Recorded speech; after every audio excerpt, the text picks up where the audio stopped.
Quiero aclarar, empezando, que el tema tecnológico lo voy a tocar muy poco, con muy poco quiero decir casi nada, y yo voy más a... mi enfoque personal es hacia los nuevos modelos de negocio que pueden ser posibles con esta tecnología.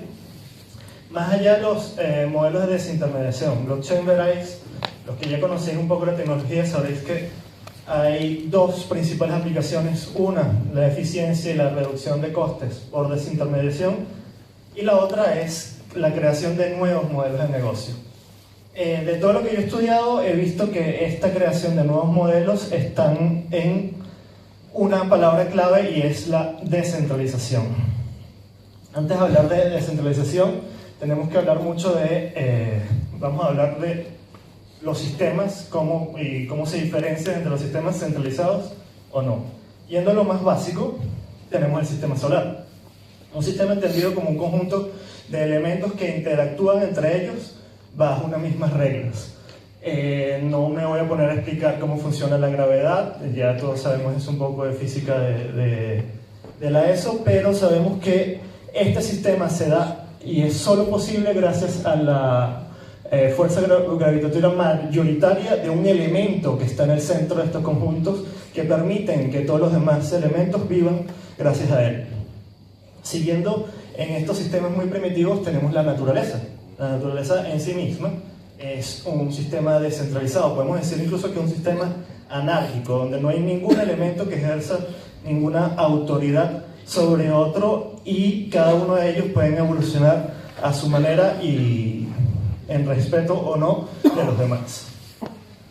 Trascendiendo un poco la naturaleza, vamos ya a encontrar cuáles son los sistemas de organización social que todos sabemos empiezan ya hace unos cuantos miles de años con el patriarcado. El patriarcado es un sistema de organización social con una jerarquía muy vertical, ¿okay?, cuyo principal elemento es la sabiduría de ese patriarca, el conocimiento, el raciocinio de ese patriarca, y tiene sus cositas que al final, cuando dos patriarcas no se ponen de acuerdo en común, pues se dan luchas, se dan guerras por a ver quién tiene más grande el bastón. Pero hemos dejado ciertos sistemas de lado. También existen los sistemas matriarcales. Este en específico es una sociedad en Sumatra, en Indonesia se llama. La tribu se llama Minangkabau. Yo sé que no se van a recordar, pero no importa. Y vemos que las sociedades matriarcales tienen una jerarquía mucho más horizontal entre ellas. Es una jerarquía que además, y es una autoridad que se basa en el consenso de una serie de matriarcas, no en la de una sola, para tomar decisiones entre ellas. ¿Qué pasa en estos casos? Que generalmente cuando una o dos de estas matriarcas no se ponen de acuerdo, pues discuten y discuten y discuten hasta que finalmente llegan a una solución en común y pueden tomar una decisión. Por un lado, pues es un tipo de sociedad más justa y más efectiva en el sentido de que van a tomar decisiones que les gusten y estén más de acuerdo a todos, pero tiene ciertos problemas y costes de eficiencia, porque estas discusiones son cosas que pueden tomar mucho tiempo. La sociedad sigue y sigue, y sabemos ya que de la Edad Media, por ejemplo, lo que ha predominado han sido los reinados, ¿okay? Es una nueva forma de patriarcado, sí, ¿okay?, donde básicamente aquí se lucha por un terreno en común. Hay un jefe de una tribu, de un feudo, de una nación, de lo que sea, con unos súbditos, y ya estos ejercen un cierto tipo de coerción militar más que una cohesión por sabiduría, como teníamos en los antiguos patriarcas. Vamos a empezar a hablar un poco de cuáles son las características de estos sistemas, con un ejemplo muy clásico. Estas son las pirámides de Teotihuacán en México. Y lo pongo aquí porque en los años 1500 esto era una civilización muy avanzada, incluso probablemente más avanzada de lo que era Europa en esos momentos. Los aztecas se regían efectivamente bajo un esquema centralizado donde tenía un emperador. En este caso era el emperador Montezuma. ¿Qué pasó con Montezuma? Que llegó Hernán Cortés, conoció estas nuevas tierras, vio la cantidad de oro y Hernán Cortés, dentro de su estrategia, no fue directamente a atacar, sino que fue a ver cómo era la sociedad. Afortunadamente para Cortés, los aztecas a estas personas los veían como unos semidioses y fueron cordialmente bienvenidos. Fueron directamente donde el emperador Montezuma, negociaron con ellos y Cortés prácticamente le dice: o me das todo tu oro o te destruyo. Y Montezuma, que era la única figura que tenía todo el poder de esta civilización, pues dice: vale, no me destruyes, tómate todo el oro, además tú eres un semidios, bien, venga. ¿Qué hace Hernán Cortés después de que se retira? Pues se queda con más ganas. Él dice: no, ya va, estos me están timando, hay algo aquí que no pasa, estos tíos tienen mucho más oro allí. Y deciden atacarlos. Y una civilización que duró miles y miles de años fue acabada nada más durante 2 años porque Hernán Cortés identificó lo que se llama el single point of failure, este único sistema de fallos, para atacar la ciudad y destruir la civilización. Pasaron los años, siempre nuestros queridos amigos colonizadores españoles, y querían expandir sus tierras en el nuevo continente, y empezaron a subir hacia el norte, y se encontraron con un nuevo tipo de civilización, que ya no estaba tan avanzado a nivel de estructura, ya no había negocios tan evolucionados como el de los aztecas, pero sí ocupaban muchos territorios, y los apaches no dejaban que los españoles siguieran subiendo. Los españoles dijeron: nada, esto es fácil, si pudimos acabar con Montezuma y su civilización nada más en 2 años, pues estos seres que son unos bárbaros que no tienen ninguna tecnología, pues lo vamos a matar en 2 meses. Pero no pudieron porque los apaches no tenían esa estructura centralizada de organización, vivían por tribus distintos y eran mucho más adaptables entre ellos. Pasaron 200 años y nunca pudieron acabar con los apaches. Ya más hablando de sistemas de gobierno, sistemas en este caso democráticos, esto es una foto del ágora griega, ¿okay? El ágora era aquel centro donde era bienvenido y estaba permitido intercambiar ideas. De hecho, aquí nace la democracia, una democracia con valores de libertad, de igualdad, de justicia, de respeto, de tolerancia, de pluralismo y de participación. La democracia es un sistema de gobierno efectivamente descentralizado, donde el poder recae en las manos del pueblo. ¿Cuáles han sido los resultados de la democracia? ¿Qué otros resultados de la democracia hemos tenido por allí? Y si no nos vamos tan lejos y venimos para acá, tenemos a este señor. Bueno, este señor ya no lo tenemos, perdón, tenemos a este. Y si no tenemos, lo tendremos a este. Este no, perdón, este se me ha colado. Este no se me ha colado. Y este mucho menos, perdón, paso rápido. Pero los gobiernos y las instituciones públicas no son la única manera que tenemos para gobernar o para guiar la sociedad. La empresa privada juega un rol fundamental en todo esto. Y estamos viendo cómo grandes corporaciones hoy en día efectivamente tienen muchísimo más poder que muchos de los países. Son organizaciones que están en el centro de un sistema, como todos, cada quien orientado a sus distintos productos y servicios, y sabemos que cada uno de ellos está un poco organizado de la siguiente manera. Es decir, un comité ejecutivo, un consejo de administración, que puede estar más o menos descentralizado entre ellos, según de cómo estén divididos los shares de la empresa, pero que generalmente tiene un CEO, y es la palabra del CEO la que se hace ley dentro de ese sistema. Por otro lado, empiezan a salir otros sistemas de gobernanza o de toma de decisiones entre las empresas donde se hace un poco el uso de la diversidad, ¿ok? Y la diversidad es algo muy curioso, porque se ha demostrado ya con el teorema de Hong y Page del 2004, para quien sea curioso de estas cosas, que la diversidad cognitiva entre distintos participantes con un problema de decisión colectivo sube más las probabilidades de tener resultados que produzcan un mayor beneficio. Me explico, creo que no me expliqué muy bien.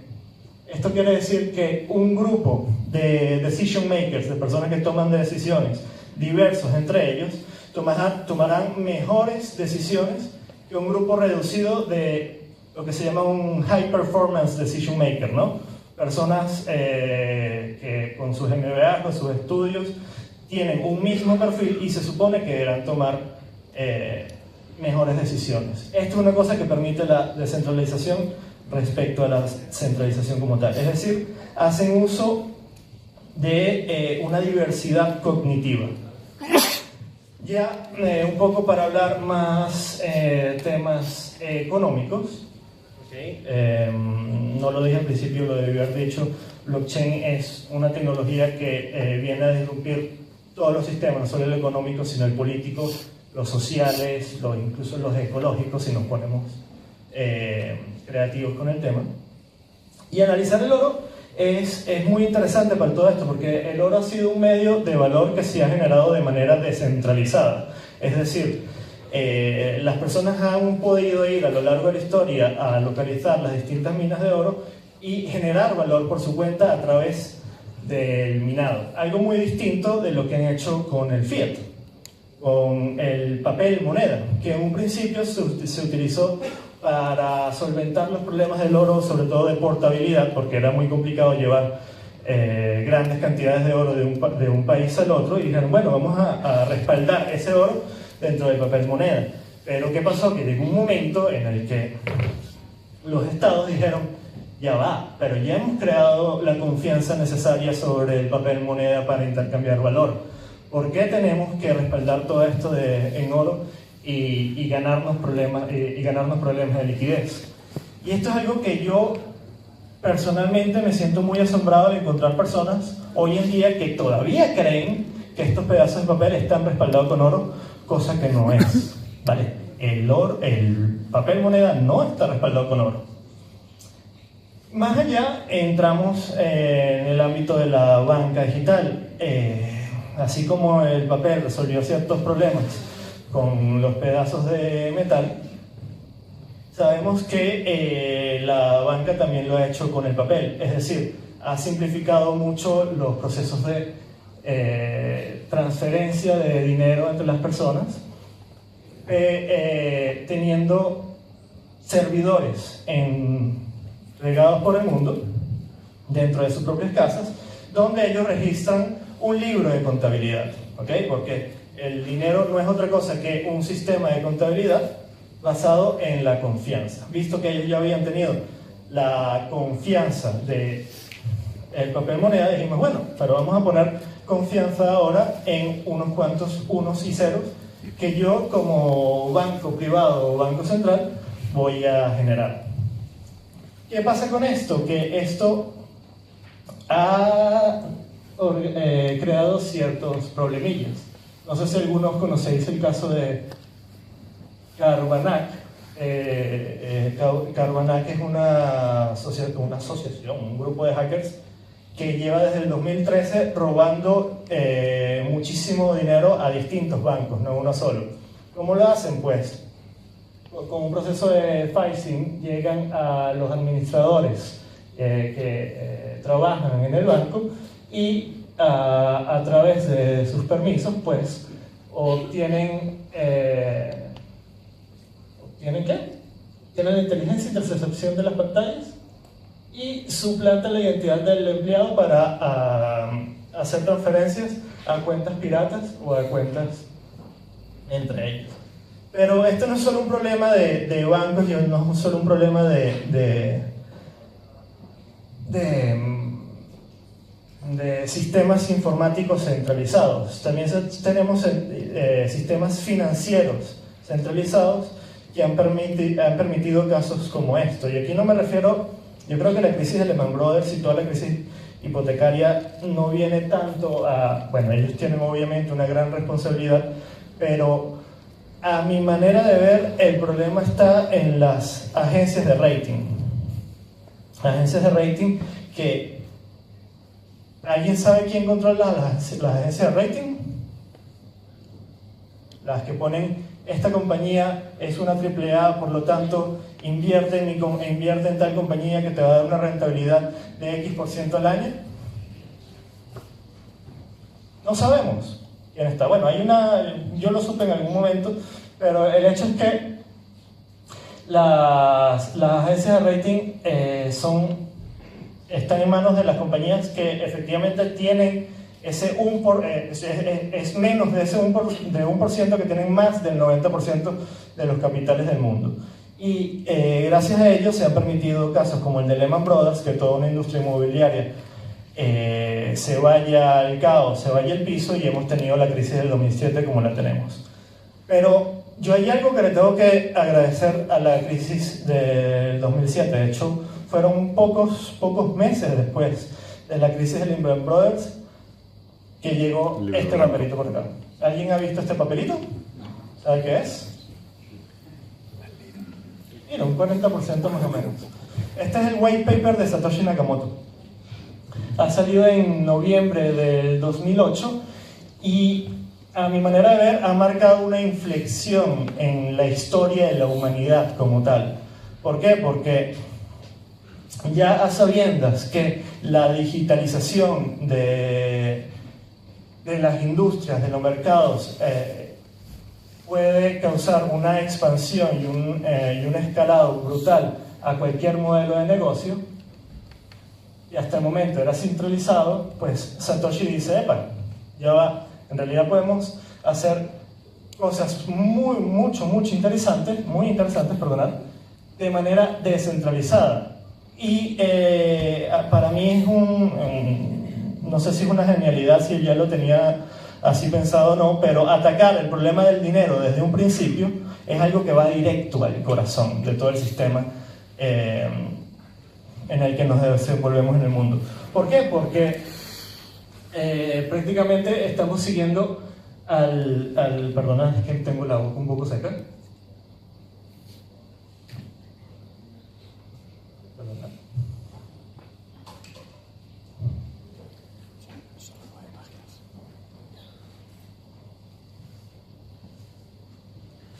Y me he perdido, vale, no pasa nada. Y él resuelve un problema muy elemental, que era el problema del doble gasto, que era el decir, ¿por qué si tenemos un banco para certificar una transacción que pase de A a B, por qué no lo podemos hacer de una manera que podamos ser independientes de ese banco? Y él desaparece esa intermediación por algo muy inteligente. No te vamos a poner un intermediario, te vamos a poner una red, una cadena entera de intermediarios que van a resolver ese problema por ti. Ya un poco más para ir aterrizando en todo lo que hemos visto, ¿okay? Vamos a ver cuáles son esas características que tienen los sistemas centralizados versus los sistemas descentralizados. ¿Okay? Por un lado, tenemos que los sistemas centralizados son vulnerables a los ataques. Con vulnerables no quiero decir que sean débiles, con vulnerables no quiero decir que sean antiéticos y que vayan a robar todos. Con vulnerables quiero decir que tienen puertas, ¿okay?, a que sean destruidos. Ya vimos con el caso de los aztecas que los sistemas centralizados son vulnerables a los ataques externos, y hemos visto en el caso de Venezuela con personas como Hugo Chávez que los sistemas centralizados también son vulnerables a los ataques internos. Ya estamos hablando de ataques que pueden ser de manera éticas o morales.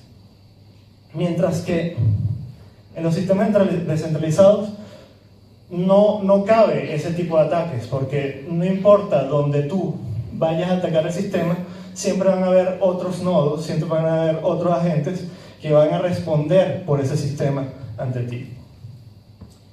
Otro de los puntos es el sesgo informativo, ¿ok?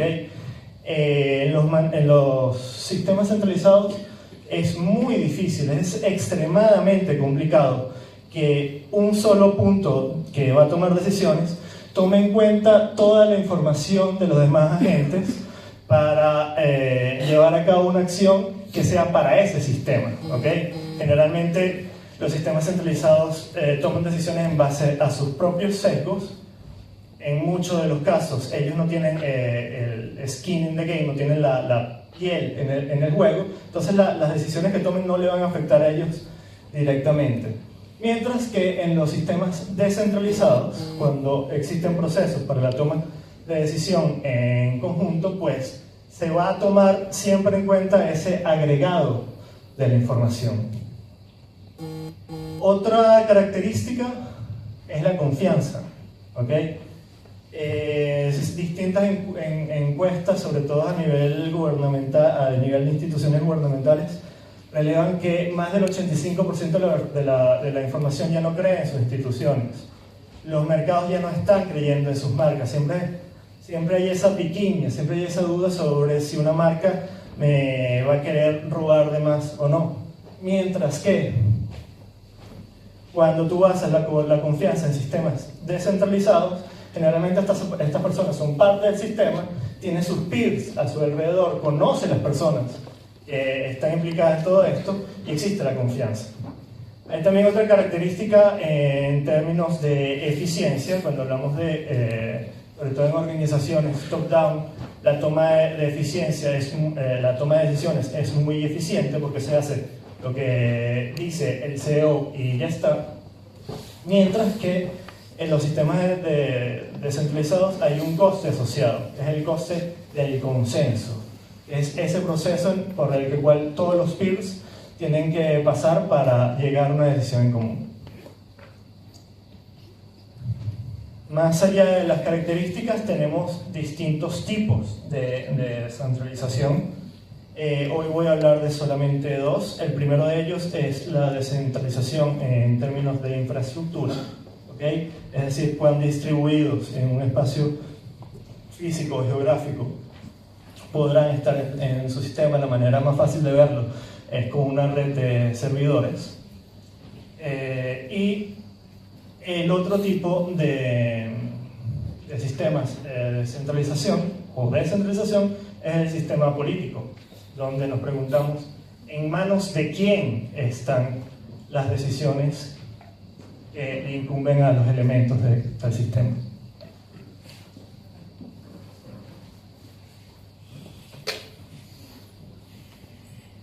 De todo esto, llegamos a la blockchain finalmente. ¿Ok? Bueno, ya hemos pasado por Bitcoin. Pero llegamos a lo que son las DAO, las organizaciones autónomas descentralizadas, o llegamos incluso a las aplicaciones descentralizadas, las dApps. ¿Ok? Por un lado, las DAO son organizaciones que no pueden ser paradas por nadie, e igualmente son las aplicaciones. Generalmente la distinción que se usa entre dApps y DAOs es que entre DAOs y dApps es que mientras las primeras están enfocadas a tipos de gobernanza, que ya vamos a hablar un mínimo de cuáles son los posibles tipos de gobernanza, las siguientes están también enfocadas a sistemas como, imaginaros un Uber descentralizado, en el cual, más allá de lo que quiera decir un agente como un gobierno de prohibir o de tumbar un servidor, pues cuando hay una suficiente masa crítica que se pone de acuerdo sobre utilizar una plataforma, una aplicación sobre una plataforma descentralizada, pues efectivamente no habrá nada de qué pararlo. La DAO la podemos definir de distintas maneras. Por una manera, lo que dice Vitalik Buterin, que es uno de los fundadores de Ethereum, Él dice que la DAO es un sistema donde el consejo de administración está escrito en un smart contract, ¿okay? Donde la dirección, donde ese steer de la organización está dirigido entre el consenso de las distintas personas que pertenecen en él y asignan recursos a tareas determinadas. Es decir, que mientras hay un steer automatizado y descentralizado, puede haber un sistema de ejecución donde sí vamos a depender de personas humanas. Mientras que otras iniciativas como Aragon, que es una plataforma para la construcción de sistemas descentralizados, ellos definen la DAO como una organización capaz de evolucionarse a sí misma, ¿okay? Aragon está haciendo algo muy interesante, que es no solo la construcción de la plataforma, sino que tienen un grupo de 18 abogados detrás trabajando en construir lo que sería una jurisdicción digital independiente de las distintas jurisdicciones tradicionales. Ya para ir terminando, os quiero decir que estos no son conceptos que se están manejando en los últimos años. En realidad ya tenemos varias decenas de años donde distintas cosas de la descentralización se están ya manejando a nivel teórico. Y el primero de ellos era Hayek. Hayek efectivamente afirma una de las cosas que yo había mencionado antes, que es el hecho de que es imposible que un elemento centralizado pueda tomar las mejores decisiones para un conjunto, y él pone el ejemplo de los mercados. Los mercados son sistemas en los cuales las personas están tomando decisiones día a día y hay un agregado de personas tomando decisiones sobre los precios de los distintos productos y servicios. Cuando evolucionen los sistemas en la blockchain y las DAOs, probablemente veremos sistemas de predicción de mercados potenciados con smart contracts siguiendo los principios que dijo Hayek. Por el otro lado está Ronald Coase. Ronald Coase, en su juventud, él se cuestionaba por qué, si los mercados funcionan de esta manera, donde con una mano invisible que rige todo el sistema, ¿por qué las organizaciones no funcionan de la misma manera? ¿Okay? ¿Por qué las organizaciones se tienen que regir por un sistema casi pseudo-militar, donde está el CEO o general de ese ejército o de esa organización?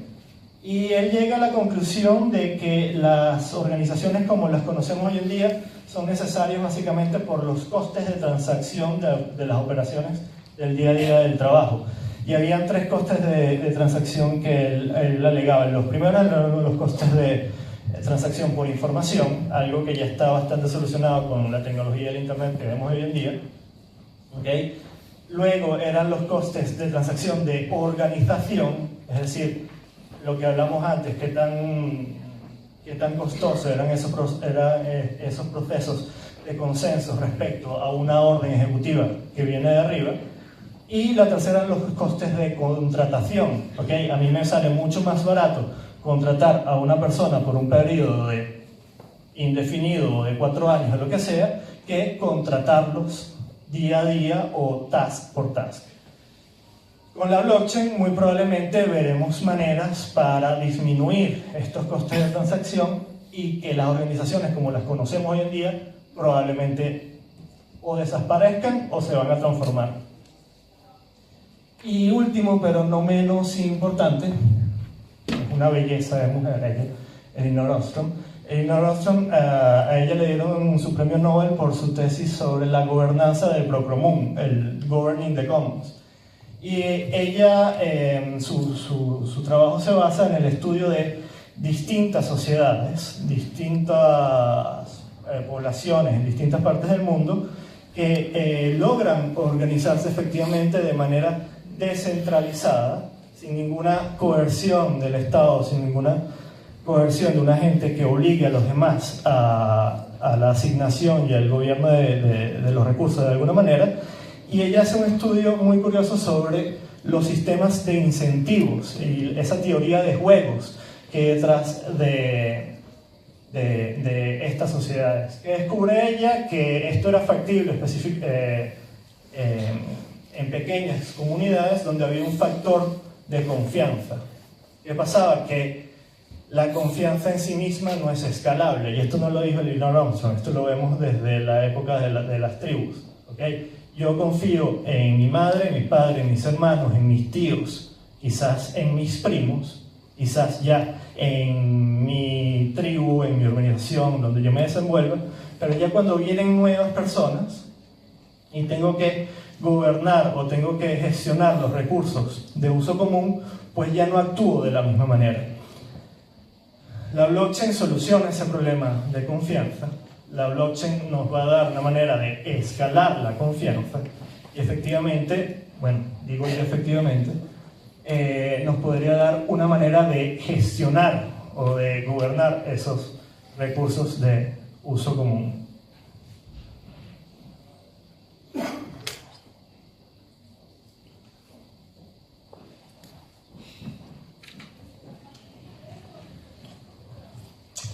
Y ya para terminar, quiero terminar con esta frase de Aaron Swartz. ¿Alguien conoce a Aaron Swartz? Poquitos. Aaron Swartz fue un activista que empezó en sus actividades de muy temprana edad. Él era un hacker muy bueno, él es el precursor de la Wikipedia antes de que existiera Wikipedia, y él creía fundamentalmente en la democratización de la información. Él decía, la información tiene que estar en manos de toda la humanidad. La información es un patrimonio de la humanidad y no puede ser posible que esté en manos de unos pocos. Él estudió, de hecho, en el MIT. Además de eso, hizo ciertos activismo político, descubriendo y poniendo a la luz ciertos hechos oscuros que tenían los gobernantes en Estados Unidos en aquel momento, y a él se le acusó en un momento de haber robado información del MIT y hacerlo público, básicamente porque robó información del MIT y la hizo público, porque era muy apegado y quería cumplir sus ideales. Y es una historia muy trágica, lo metieron en la cárcel, lo procesaron y se le encontró en el 2013 suicidado en su apartamento. Leo la frase para quien no la habéis visto, que dice: sin la capacidad de hablar sobre el poder del gobierno, no hay forma de que los ciudadanos se aseguren de que éste no abuse de poder. Esto es un poco de información sobre mi persona.